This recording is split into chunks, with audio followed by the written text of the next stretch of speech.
The Story of Karr and Grayskin. Part 1. Karr. About 12 years before Nils Holgersson started on his travels with the wild geese, there was a manufacturer at Kolmården who wanted to be rid of one of his dogs.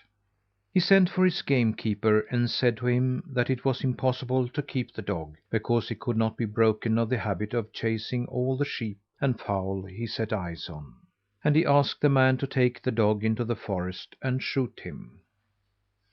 The gamekeeper slipped the leash on the dog to lead him to a spot in the forest where all the superannuated dogs from the manor were shot and buried.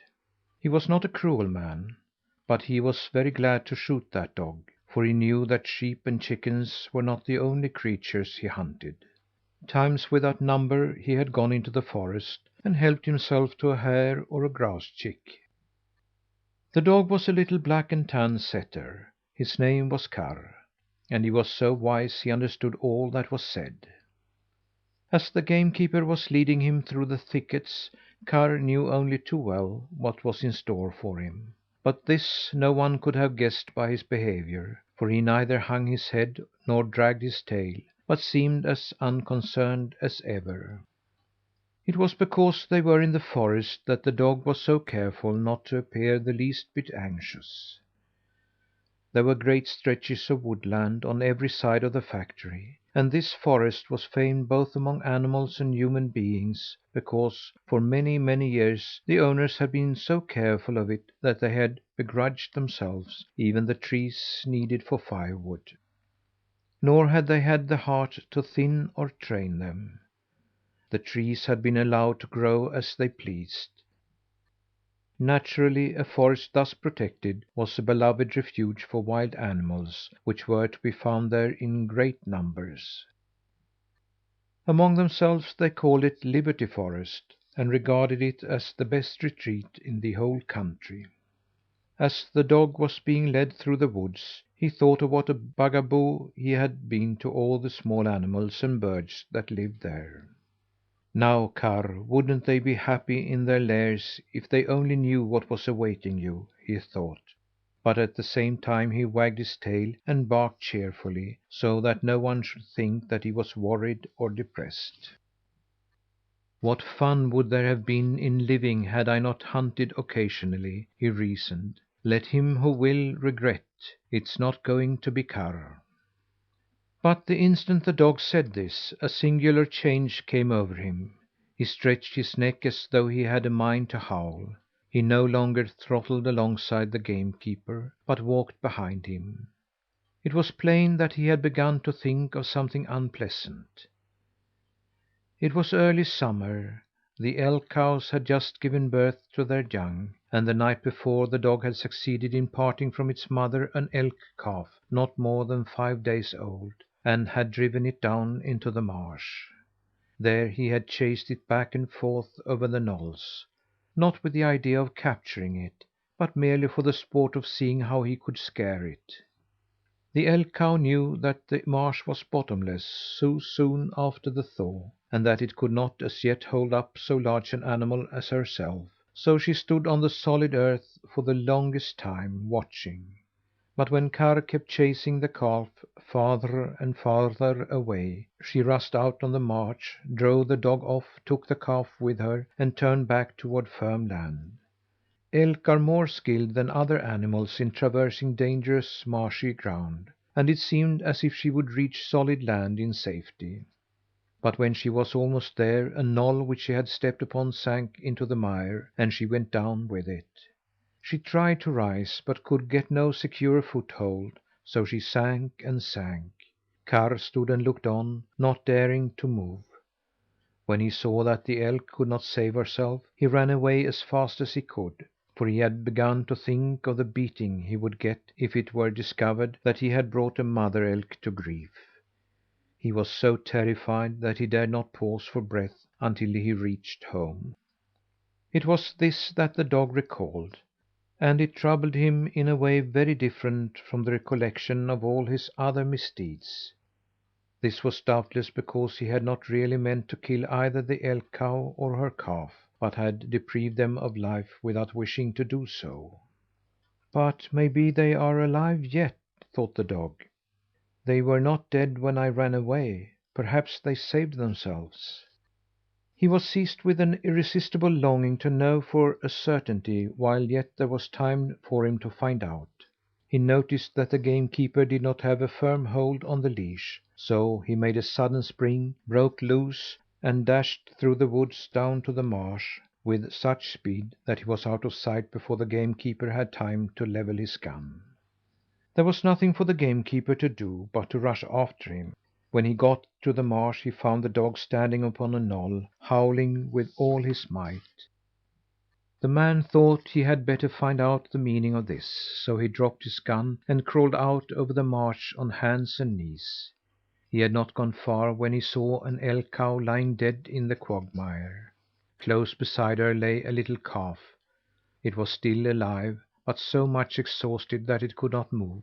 Karr was standing beside the calf, now bending down and licking it, now howling shrilly for help. The game keeper raised the calf and began to drag it toward land. When the dog understood that the calf would be saved, he was wild with joy. He jumped round and round the game keeper, licking his hands and barking with delight.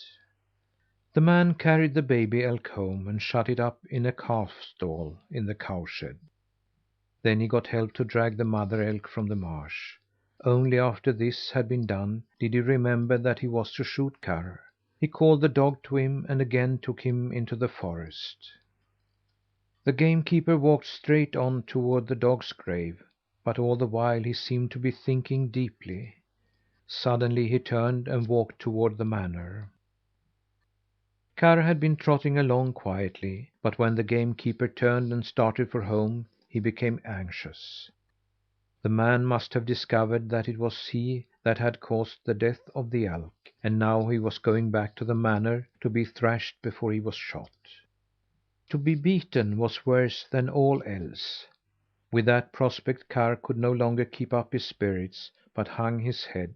When he came to the manor he did not look up, but pretended that he knew no one there. The master was standing on the stairs leading to the hall when the game keeper came forward. "Where on earth did that dog come from?" he exclaimed. "Surely it can't be Karr. He must be dead this long time." Then the man began to tell his master all about the mother elk, while Karr made himself as little as he could, and crouched behind the game keeper's legs. Much to his surprise, the man had only praise for him. He said it was plain the dog knew that the elk were in distress and wished to save them. "You may do as you like, but I can't shoot that dog," declared the game keeper. Karr raised himself and pricked up his ears. He could hardly believe that he heard aright. Although he did not want to show how anxious he had been, he couldn't help whining a little. Could it be possible that his life was to be spared simply because he had felt uneasy about the elk? The master thought that Karr had conducted himself well, but as he did not want the dog, he could not decide at once what should be done with him. "If you will take charge of him and answer for his good behaviour in the future, he may as well live," he said finally. This the game keeper was only too glad to do, and that was how Karr came to move to the game keeper's lodge. Grayskin's flight. From the day that Karr went to live with the game keeper, he abandoned entirely his forbidden chase in the forest. This was due not only to his having been thoroughly frightened, but also to the fact that he did not wish to make the game keeper angry at him. Ever since his new master saved his life, the dog loved him above everything else. He thought only of following him and watching over him. If he left the house, Karr would run ahead to make sure that the way was clear, and if he sat at home, Karr would lie before the door and keep a close watch on every one who came and went. When all was quiet at the lodge, when no footsteps were heard on the road, and the game keeper was working in his garden, Karr would amuse himself playing with the baby elk. At first the dog had no desire to leave his master even for a moment. Since he accompanied him everywhere, he went with him to the cowshed. When he gave the elk calf its milk, the dog would sit outside the stall and gaze at it. The game keeper called the calf Grayskin because he thought it did not merit a prettier name, and Karr agreed with him on that point. Every time the dog looked at it, he thought that he had never seen anything so ugly and misshapen as the baby elk, with its long, shambly legs, which hung down from the body like loose stilts. The head was large, old, and wrinkled, and it always drooped to one side. The skin lay in tucks and folds, as if the animal had put on a coat that had not been made for him. Always doleful and discontented, curiously enough he jumped up every time Karr appeared, as if glad to see him. The elk calf became less hopeful from day to day, did not grow any, and at last he could not even rise when he saw Karr. Then the dog jumped up into the crib to greet him, and thereupon a light kindled in the eyes of the poor creature, as if a cherished longing were fulfilled. After that Karr visited the elk calf every day, and spent many hours with him, licking his coat, playing and racing with him, till he taught him a little of everything a forest animal should know. It was remarkable that, from the time Karr began to visit the elk calf in his stall, the latter seemed more contented, and began to grow. After he was fairly started, he grew so rapidly that in a couple of weeks the stall could no longer hold him, and he had to be moved into a grove. When he had been in the grove 2 months, his legs were so long that he could step over the fence whenever he wished. Then the lord of the manor gave the game keeper permission to put up a higher fence, and to allow him more space. Here the elk lived for several years, and grew up into a strong and handsome animal. Karr kept him company as often as he could, but now it was no longer through pity, for a great friendship had sprung up between the two. The elk was always inclined to be melancholy, listless, and indifferent, but Karr knew how to make him playful and happy.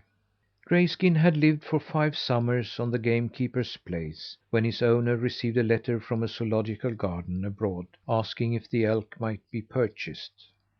The master was pleased with the proposal, the game keeper was distressed, but had not the power to say no, so it was decided that the elk should be sold. Karr soon discovered what was in the air, and ran over to the elk to have a chat with him.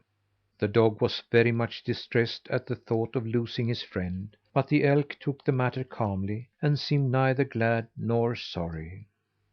"Do you think of letting them send you away without offering resistance?" asked Karr.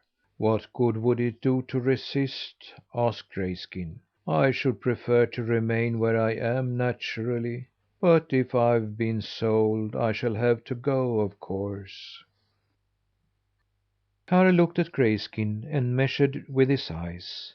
It was apparent that the elk was not yet full grown. He did not have the broad antlers, high hump, and long mane of the mature elk, but he certainly had strength enough to fight for his freedom. "One can see that he has been in captivity all his life," thought Karr, but said nothing. Karr left and did not return to the grove till long past midnight. By that time he knew Grayskin would be awake and eating his breakfast. "Of course you are doing right, Grayskin, in letting them take you away," remarked Karr, who appeared now to be calm and satisfied. "You will be a prisoner in a large park, and will have no responsibilities. It seems a pity that you must leave here without having seen the forest. You know your ancestors have a saying that the elk are one with the forest. But you haven't even been in a forest." Grayskin glanced up from the clover which he stood munching. "Indeed, I should love to see the forest, but how am I to get over the fence?" he said with his usual apathy. "Oh, that is difficult for one who has such short legs," said Karr. The elk glanced slyly at the dog, who jumped the fence many times a day, little as he was. He walked over to the fence, and with one spring he was on the other side, without knowing how it happened. Then Karr and Grayskin went into the forest. It was a beautiful moonlight night in late summer. but in among the trees it was dark, and the elk walked along slowly. "Perhaps we had better turn back," said Karr. "You who have never before tramped the wild forest might easily break your legs." Grayskin moved more rapidly and with more courage. Karr conducted the elk to a part of the forest where the pines grew so thickly that no wind could penetrate them. "It is here that your kind are in the habit of seeking shelter from cold and storm," said Karr. "Here they stand under the open skies all winter. But you will fare much better where you are going, for you will stand in a shed with a roof over your head like an ox." Grayskin made no comment, but stood quietly and drank in the strong, piney air. "Have you anything more to show me, or have I now seen the whole forest?" he asked. Then Karr went with him to a big marsh and showed him clods and quagmire. "Over this marsh the elk take flight when they are in peril," said Karr. "I don't know how they manage it, but large and heavy as they are, they can walk here without sinking. Of course you couldn't hold yourself up on such dangerous ground, but then there is no occasion for you to do so, for you will never be hounded by hunters."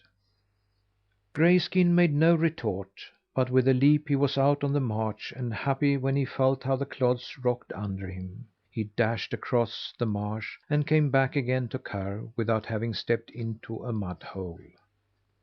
"Have we seen the whole forest now?" he asked. "No, not yet," said Karr. He next conducted the elk to the skirt of the forest, where fine oaks, lindens, and aspens grew. "Here your kind eat leaves and bark, which they consider the choicest of food. But you will probably get better fare abroad." Grayskin was astonished when he saw the enormous leaf trees spreading like a great canopy above him. He ate both oak leaves and aspen bark. "These taste deliciously bitter and good," he remarked. "Better than clover." "Then wasn't it well that you should taste them once?" said the dog. Thereupon he took the elk down to a little forest lake. The water was as smooth as a mirror and reflected the shores, which were veiled in thin, light mists. When Grayskin saw the lake he stood entranced. "What is this, Karr?" he asked. It was the first time that he had seen a lake. "It's a large body of water a lake," said Karr. "Your people swim across it from shore to shore. One could hardly expect you to be familiar with this, but at least you should go in and take a swim." Karr himself plunged into the water for a swim. Grayskin stayed back on the shore for some little time, but finally followed. He grew breathless with delight as the cool water stole soothingly around his body. He wanted it over his back too, so he went farther out. Then he felt that the water could hold him up, and began to swim. He swam all around Karr, ducking and snorting, perfectly at home in the water. When they were on shore again, the dog asked if they had not better go home now. "It's a long time until morning," observed Grayskin, "so we can tramp around in the forest a little longer." They went again into the pine wood. Presently they came to an open glade, illuminated by the moonlight, where grass and flowers shimmered beneath the dew. Some large animals were grazing on this forest meadow an elk bull, several elk cows, and a number of elk calves. When Grayskin caught sight of them, he stopped short. He hardly glanced at the cows or the young ones, but stared at the old bull, which had broad antlers, with many taglets, a high hump, and a long haired fur piece hanging down from his throat. "What kind of an animal is that?" asked Grayskin in wonderment.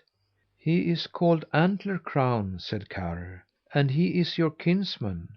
One of these days you, too, will have broad antlers like those, and just such a mane, and if you were to remain in the forest, very likely you also would have a herd to lead." "If he is my kinsman, I must go closer and have a look at him," said Grayskin. "I never dreamed that an animal could be so stately." Grayskin walked over to the elk, but almost immediately he came back to Karr, who had remained at the edge of the clearing.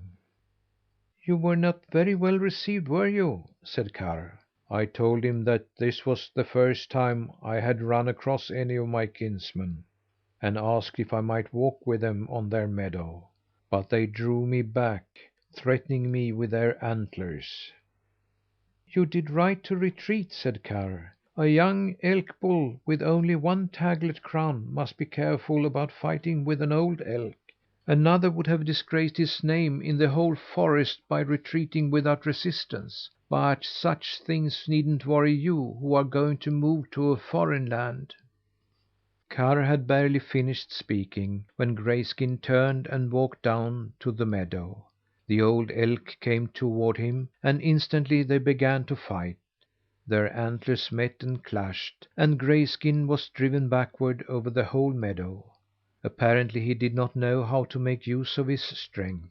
But when he came to the edge of the forest, he planted his feet on the ground, pushed hard with his antlers, and began to force Antler Crown back. Grayskin fought quietly, while Antler Crown puffed and snorted. The old elk, in his turn, was now being forced backward over the meadow. Suddenly a loud crash was heard. A taglet in the old elk's antlers had snapped. He tore himself loose and dashed into the forest. Karr was still standing at the forest border when Grayskin came along. "Now that you have seen what there is in the forest," said Karr, "will you come home with me?" "Yes, it's about time," observed the elk. Both were silent on the way home. Karr sighed several times, as if he was disappointed about something. But Grayskin stepped along, his head in the air, and seemed delighted over the adventure.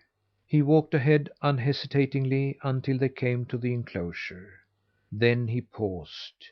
He looked in at the narrow pen where he had lived up till now, saw the beaten ground, the stale fodder, the little trough where he had drunk water, and the dark shed in which he had slept. "The elk are one with the forest!" he cried. Then he threw back his head, so that his neck rested against his back, and rushed wildly into the woods.